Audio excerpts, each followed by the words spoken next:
కొంతమంది నాయకుల పేర్లు చెప్పగానే మనకు కొన్ని పథకాలు గుర్తుకొస్తాయి. అలాగే చంద్రబాబు గారు పేరు చెప్పగానే ఏం గుర్తుకొస్తాయో తక్కువ చెప్పగలరా?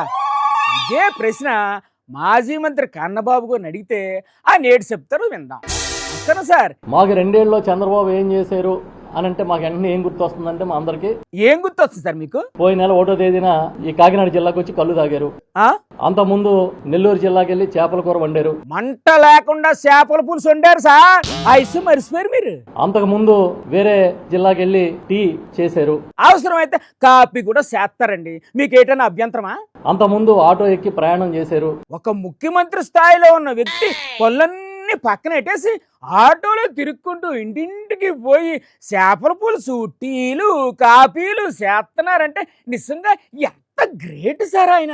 ఇవే గుర్తొస్తున్నాయి తప్ప ప్రజలకి ఆరోగ్యశ్రీ బాగా చేశాడు, 104 బాగా నడుపుతున్నాడు, 108 బాగా నడుపుతున్నాడు, రైతులకి ఇన్పుట్ సబ్సిడీ ఇచ్చారు, పంటల బీమా పథకం జగన్ గారు అమలు చేసినట్టుగా ఇచ్చారు. ఇవేం గుర్తు రావట్లే.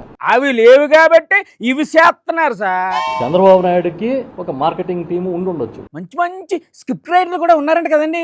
కానీ ఇలా కళ్ళు తాగిస్తే ఎట్లాగా? మీరు రేటైనా అడగాలనుకుంటే ఆ స్క్రిప్ట్ రైటర్ని అడగండి. ఈయనకున్నంత కెపాసిటీ పబ్లిసిటీలో ఇంకెవ్వరికీ లేదు.